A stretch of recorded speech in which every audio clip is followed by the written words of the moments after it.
প্রিয় বন্ধুরা, আজ আমরা চলে এসেছি মুর্শিদাবাদের শেষ প্রান্ত লালগোলায়। সামনে প্রবাহিত হচ্ছে ঐতিহাসিক পদ্মা নদী। এই নদী শুধু একটি নদী নয়, এটি ভারত ও বাংলাদেশের সীমান্ত, অর্থাৎ ভারতের উত্তর সীমান্ত নির্ধারণ করেছে এই পদ্মা নদী। ইতিহাস এবং হাজারো মানুষের জীবিকার সাক্ষী পদ্মা নদী। জেলেদের মাছ ধরা, প্রবীণ মানুষের স্নান করা এবং এই পদ্মার ভেসে যাওয়া নদীর যে নৌকো, সেইগুলো নিয়ে এক অনন্য পরিবেশ সৃষ্টি করেছে। তার সঙ্গে সঙ্গে আমরা দেখাবো এই পদ্মার কিনারায় বসবাসকারী মানুষের জীবন জীবিকা এবং কিভাবে এই পদ্মা নদী প্রতিনিয়ত গ্রাস করে চলেছে এই পদ্মা কিনারার অংশগুলো।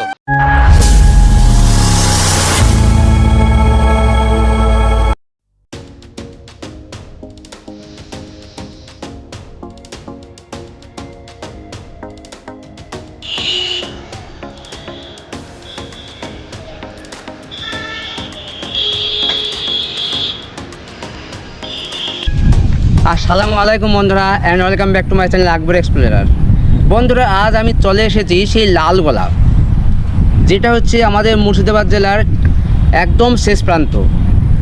আর তার ঠিক পিছনেই বয়ে চলেছে পদ্মা নদী। পদ্মা নদী শুধু নদী নয়, একটা ঐতিহাসিক নদী। এবং এই নদীটার বিশেষত্ব হলো পদ্মা নদী ভারত ও বাংলাদেশ সীমান্তকে নির্দেশ করে, অর্থাৎ সীমান্তের এক নদী, অর্থাৎ সীমান্ত নির্দেশকারী একটা নদী এই পদ্মা নদী। এই নদীর ঠিক ওই পারে পড়বে বাংলাদেশ আর এই পাড়টা ভারতবর্ষ। এই নদীটা প্রচণ্ড হারে ভেঙে গিয়েছে। আজ এসেছে আমি 2025 সালে এই জায়গাটা প্রচুর ভেঙে গিয়েছে। আর ওই দিকটা দেখে দেখা আবির, ওই দিকে ওই কর্নার করে প্রচণ্ড হারে ভেঙেছে, যার ফলে অনেক মানুষ ক্ষতিগ্রস্ত হয়েছে এবং মানুষের বাড়িঘর সেখানে চলে গেছে। তো আমরা এই এলাকাটায় ঘুরবো এবং এই স্থানীয় মানুষের কাছে জানবো এখানকার যে জীবন জীবিকা এবং তারা এই পদ্মা নদী থেকে কত উপকৃত হয় বা তাদের ক্ষতি কী হচ্ছে, সেইগুলো নিয়ে আমরা আলোচনা করব। এবং এখানকার যে ঐতিহ্য এবং এখানকার মানুষের যে আচার আচরণ এবং তাদের যে কর্মজীবন, এই নদীমাতৃক জীবন না, তারা কি করে সেই সব বিষয় নিয়ে আমরা আজকে ঘুরে দেখাবো। চলো বন্ধুরা, এই সব পদ্মা নদী দেখো, ওই সামনেই ঠিক আমি আছি। আর এই পদ্মা নদী পাড়ে অনেকেই চান করছেন, তারা এই স্থানীয় মানুষ। এবং এই পদ্মা নদীর যে কলরব, যে জলের যে সাউন্ড, সেটা শুনতে পাচ্ছ আমরা ওপর থেকে। তোমরা কতটুকু শুনতে পাচ্ছ সেটা অবশ্যই জানাবে। তো এই ঘাটে আমরা এসেছি এবং এখানকার জল প্রচুর পরিমাণে বেড়ে গেছে। তো আমি বছর দুয়েক আগে এসেছিলাম, কিন্তু এই জায়গাটা আরও দূরবর্তী ছিল, কিন্তু এখন দেখো অনেক কাছে চলে এসেছে। এবং এই যে পাথর বাঁধানো, এই পাথর দিয়ে বাঁধানো হয়েছে এবং এই যে জলের ঢেউ দেখতে পাচ্ছ।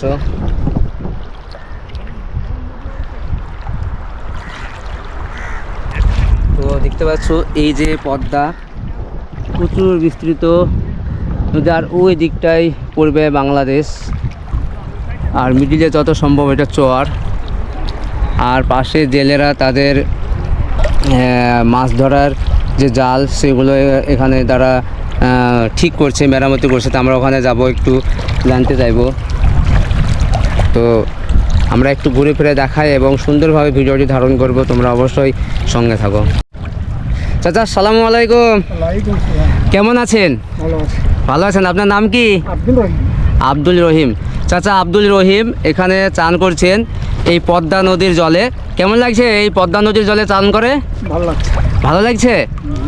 আপনার বাড়ি তো এখানে, এটা প্রসঙ্গ বলার কোনো প্রসঙ্গই নয়, কারণ যেহেতু এখানে চান করছেন। তো আপনার বাড়ি এই তীরেই তো নাকি? পদ্মার হ্যাঁ, আচ্ছা আচ্ছা। তা আপনার এখানে যে বর্ষার সময় মানুষের যে মানে জীবন, মানুষ যে অবস্থায় থাকে সেটা কীরকম? মানে মানুষ খুব মানে ভয় পায় না মানুষ যে শান্তিভাবে থাকতে পারে? শান্তিভাবে থাকছে, তো বান টান হইলে অসুবিধা, বান হওয়ার জন্য ভয়ে থাকে কিছু মানুষ, তাই তো? ভয় থাকে। গেল বছর তো এই পাশে আপনার তারাতলা যেটা বলছি, তারানগর যেটা, হ্যাঁ সেটা তো অনেকটাই নেমে গেছে। নেমে গেছে। হ্যাঁ, এখানে তো কিছু অংশ আমি দেখেছিলাম বছর দুয়েক আগে ছিল যেগুলো, সেগুলো নেমে গেছে। এখানে এই জায়গায় দাঁড়িয়ে আছি যেখানে, এখানেও তো কিছুটা ছিল নিচে। আমি নেমে গিয়ে আমি নৌকোতে উঠেছিলাম। হুম। তো এই ভাঙন যেটা আছে এটা তো মানে কীরকম মনে হয়েছে, মানে প্রতি বছর বেড়ে চলেছে তো নাকি? হ্যাঁ, প্রতি বছরই ভাঙছে এখান থেকে। সরকার থেকে কোনো আপনাদেরকে কোনো কিছু জিজ্ঞেস করতে আসে না, বা আপনাদের যে খোঁজ খবর নিতে আসে না? সরকার থেকে আর কোনো আসে না, আর আইসি না। আচ্ছা, এই যে পাথর দিয়ে বাঁধিছে কি গেল বছরে না কতদিন আগে বাঁধিছে এই পাথর দিয়ে? হয়ে গেল 20 বছর। 20 বছর? হুম। আচ্ছা আচ্ছা 20 বছর টাইম আছে, এখন আর কতদিন থাকবে? আচ্ছা। তার নিচে বাঁধন আছে, ওটা ওই জায়গাটা হ্যাঁ, নিচে বাঁধন আছে। এখানে তো আমি দেখেছি এই জায়গাটা মাটি ছিল এবং আমি নেমেছি। মাটি ছিল, আর এই জায়গাগুলো মাটি ছিল, ওই দূরে ছিল আরো এই পদ্মাটা। তা আপনি কি করেন? আমি এমনি চাষের কাজ। আচ্ছা আচ্ছা, এখানকার লোক বেশিরভাগ মানুষ কি কাজে নিযুক্ত আছে, মাছ ধরা না অন্য কিছু? সব রাজমিস্ত্রি। রাজমিস্ত্রি। আচ্ছা, এই পদ্মা নদীতে মাছ কেমন হয়? মাছ ভালো হয়, ভালো হয়। প্রচুর মাছ। এখানে দেখছি কয়েকজন যে ভাই মাছের নৌকো মানে ওখানে দেখছি জাল সেলাই করছে, ওরা কি মাছ ধরে তো নাকি? হ্যাঁ, ওরা মাছ ধরে। এখানকার স্থানীয়? ঠিক করছে, হ্যাঁ, ওই লালগোলা। লালগোলার? লালগোলা থেকে সেখানে ঠিক মানে মাছ ধরে? মাছ ধরে, মাছের যে পয়সা লাগে না এখন। আচ্ছা, আগে ডাক হতো। আপনার এই জায়গাটার নাম কি? সুন্দরটা। এই যে জায়গাটা আছে আমরা, এই জায়গাটা, এই গ্রামটার নাম কি? এই গ্রামটার নাম বয়রে। বৈরা। আচ্ছা, তো ঠিক আছে দাদা, ভালো থাকেন। বন্ধুরা দেখতে পাচ্ছ আমি ঠিক একবারে পদ্মা একবারে নিচে আছি। এখানে এক কাকু চান করছেন। কেমন লাগছে চান করে? বাড়ি কোথায়? এখানে বৈরাতেই? প্রতিদিন চান করেন এইভাবে? হ্যাঁ। তো বন্ধুরা এখানে নৌকো বাঁধা আছে, কিছু জেলে নৌকা মনে হচ্ছে, এগুলোতে মাছ ধরে। হ্যাঁ, এখানে অনেক কাকু এখানে জাল বুনছেন, দেখে ওনাদের সঙ্গে কথা বলে।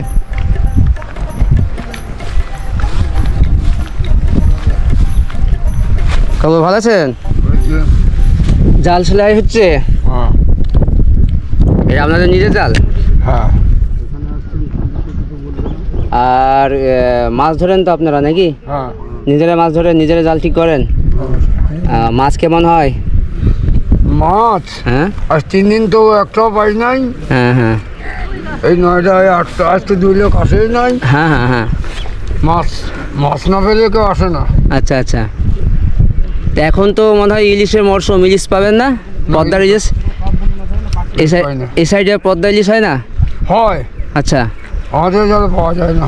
আচ্ছা আচ্ছা আচ্ছা আচ্ছা, মানে আপনাদের জালে ওঠে না ইলিশ, তাই তো? বড় বড় তো দেখছি এগুলা। এই জালটা হচ্ছে রুই কাতল, বড় বড় রুই কাতল। হ্যাঁ, এইসব মাছ ধরে। তা কত মানে কত বড় মাছ তুলেন? ঠিক নেই, এর মধ্যে তাও কত কিলো? 20 কেজি? 20 কেজিটাও ঢুকবে, 10 আচ্ছা। কেজিটাও ঢুকবে, আচ্ছা আচ্ছা আচ্ছা 5 আচ্ছা কেজিটাও ঢুকবে। আচ্ছা আচ্ছা, তাহলে বেশ ভালোই হয় ও হলে ভালো হয়, হ্যাঁ হ্যাঁ, আর না হলে কিচ্ছু না, কিছু নেই, না। তাই তো? আচ্ছা আচ্ছা আচ্ছা, তা আপনার বাড়ি এখানেই? হ্যাঁ, লালগোলাতে বাড়ি। আচ্ছা, প্রতিদিন আসেন তো নাকি? তো বন্ধুরা আমি কাকুর কাছে এসেছি এবং ভালো লাগছে ওনার সঙ্গে কথা বলতে। এই সাধারণ মানুষের সঙ্গে, স্থানীয় মানুষের সঙ্গে কথা বলতে বেশ ভালোই লাগে, এবং ওনারা খুব সুন্দরভাবে বললেন ব্যাপারটা। এখানে যে মানুষ এখানে মাছ ধরেন এবং মাছের যে জাল সেগুলা ওনারা মেরামতি করছেন, বুনছেন, ঠিক আছে? তো এখানে কয়েকজন খাওয়া দাওয়া করছেন, সকালে খাওয়া দাওয়া করছেন নাকি? সকালের ও খাওয়া দাওয়া করছেন? আচ্ছা আচ্ছা, দিয়ে আপনারা এই মাছ কখন ধরেন, বিশেষ করে রাতে না দিনে? আমাদের দিনের বেলায়। দিনের বেলা? হ্যাঁ। আচ্ছা আচ্ছা, মানে রাতে মাছ ধরেন না? না, মানে এই বেলা 4টে বাজলে আমাদের বাড়ি। আচ্ছা, 4টে বাজলে বাড়ি। তাতে এখন নামবেন তো মনে হয়, জাল ঠিক করে নাকি? জাল ঠিক হবে, তারপরে তো নামা, আজকে হতেও পারে না। বন্ধুরা আমি পদ্মার পার ধরে হাঁটছি, হেঁটে চলেছি পদ্মার পার ধরে। হ্যাঁ, পদ্মা নদী, এটা হচ্ছে নদী, আর আমি হেঁটে চলেছি।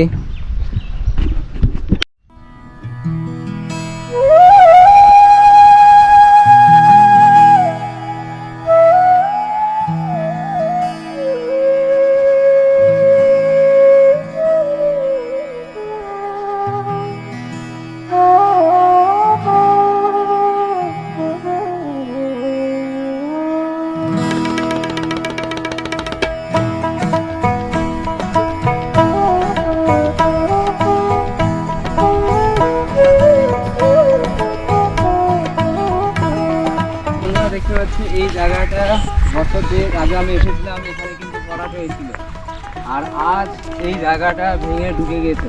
তো এর চেয়ে বেশি ঢুকেছে তারানগরের যে জায়গাটা, সেই তারানগর বাসীরা গেল বছরে খুবই বিপর্যস্ত হয়েছিল এবং তাদের অনেক করুণ পরিস্থিতির সম্মুখীন হতে হয়েছিল এবং তাদের যে জীবন, তাদের অনেকটা জীবনের গতি কমে গিয়েছিল। তো বন্ধুরা, আজ আমরা এসেছি সেই সাইটগুলোই তোমাদের সামনে তুলে ধরতে, সেই পদ্মা নদীর ভয়াল যে রূপ, যাতে অনেক মানুষের বসতি কেড়ে নিয়েছে, রুজি রোজগার কেড়ে নিয়েছে। আবার এই নদী থেকেই কিন্তু তারা রুজি রোজগার করে। তো আমরা সেই পদ্মার পাড়ে ঘুরে বেড়াচ্ছি। এদিকে নৌকোগুলো দেখা হবে, এদিকে নৌকোগুলো বাঁধা আছে। সচরাচর এইসব নদীগুলো খেয়া পাড়ের জন্য নয়, এই মাছ টাছ ধরার জন্য এই নৌকাগুলো ব্যবহার করা হয়। তো আমরা একটু এগিয়ে যাই এদিকে।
তো বন্ধুরা, আমরা সেই তারানগরের ঠিক পাশে দাঁড়িয়ে আছি, যে সাইডটা গেল বছর দারুণভাবে ইফেক্টেড হয়েছিল এই পদ্মা নদীর ভাঙনের ফলে। তো সেই ভাঙনের ফলে দেখো আবির, এই যে পুরো ঢুকে গেছে এই জায়গাটা, পুরো ঢুকে গিয়ে দেখতে পাচ্ছ একটা নৌকা আসছে। ক্যামেরায় কতটুকু দেখতে পাচ্ছ জানি না, কিন্তু দেখো এই যে নৌকা আসছে, এদিকটা পুরো ঢুকে গেছে। এদিকটা সেই তারানগর, এবং সেই তারানগরটা প্রায় অনেকাংশেই এই পদ্মার বুকে বিলীন হয়ে গেছে। তো এই বছরও হয়তো তাদের মনে আরও আবার আকাঙ্ক্ষা থাকবে যে, বা আশঙ্কা থাকবে যে এই বছরও হয়তো কিছুটা আবারও জমি যেতে পারে, তাদের বাড়ি ঘর, তাদের জমি এখানে তাদের আছে, এবং তারা হয়তো ভীত সন্তুষ্ট হয়তো এবছরও থাকতে পারে। তো বন্ধুরা, সেই জায়গায় আমরা এখন উপস্থিত হয়েছি। সেই তাদের করুণ অবস্থা গেল বছরে আমি যেহেতু আসতে পারিনি একটা বিশেষ কারণে গেল বছরে এখানে ভিডিওর জন্য, তা বন্ধুরা আজ এসেছি সেই এলাকাটা তোমাদের দেখানোর জন্য এবং তোমাদের সামনে তুলে ধরার জন্য। তো দেখতে পাচ্ছ একটা নৌকো আসছে। এই নৌকোগুলো ফেরি নৌকো নয়, এগুলো বিশেষ করে মাছ টাছ ধরে সেই নৌকো এগুলো।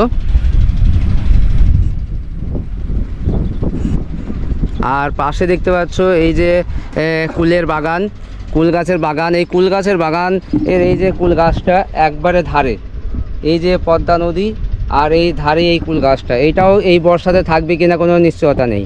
এই কুলের বাগানটাও হয়তো এই বছরে থাকতেও পারে, না থাকতেও পারে। তো বন্ধুরা, এই যে দেখতে পাচ্ছ এই যে নৌকো করে মালপত্র নিয়ে আসলো এই জায়গাটা বাঁধটা ঠিক করার জন্য, অর্থাৎ এই গোড়ায় গোড়ায় সব বস্তা দিয়ে পাথর হয়তো বা বালি আছে সেই দিয়ে এইটা বাঁধানোর চেষ্টা করছে, যাতে এই বর্ষাতে আর ভাঙন না দেখে। আমরা আর ওইদিকে যেতে পারলাম না, রাস্তা ভাঙা। তো এই যে কি মানে অবস্থা, এই যে জায়গা, এই যে আমি যে জায়গায় দাঁড়িয়ে আছি সেই জায়গাটা বড় ফাটল, হ্যাঁ ফেটে গেছে। এখানে আমরা দাঁড়িয়ে আছি, কোনো নিশ্চয়তা নেই, যে কোনো মুহূর্তে হয়তো এই জায়গাটাও নেমে যেতে পারে। এদিকে দেখো, এই জায়গাটা দেখো। তো এই সেই পদ্মা, আর সেই পদ্মার ভয়াল রূপ দেখা যায় সম্ভবত এই বর্ষার সময়। আর ওই দিকটায় কাজ চলছে পদ্মার। আবির একটু জুম করে দেখাও। বন্ধুরা দেখতে পাচ্ছ এখানে একটা মাছ ধরার কীরকম জাল, একটা বাঁশের আগালে, এটা একটা বাঁশ দেখতে পাচ্ছ, আর সেই বাঁশের আগালে এই যে জাল বাঁধা, এবং এইটাই এই নদীতে নামায় এবং মাছ তোলার ব্যবস্থা এইভাবে হয়। তো বন্ধুরা, এই পদ্মা পাড়ে এসে তোমাদের জন্য সুন্দর ভিডিও বানালাম। তো এই ভিডিওটা যদি ভালো লাগে তো অবশ্যই এই চ্যানেলে একটি লাইক দেবে এবং এই ভিডিওটিকে তোমার বন্ধুদের সঙ্গে শেয়ার করবে। আর যারা নতুন আছো বন্ধুরা, অবশ্যই চ্যানেলটিকে সাবস্ক্রাইব করবে।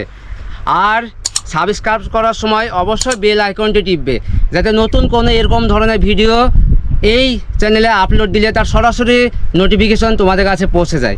তো আজকের মতো বিদায় নিচ্ছি, ভালো থাকো, সুস্থ থাকো, আবার দেখাবে অন্য কোনো নতুন ভিডিওতে।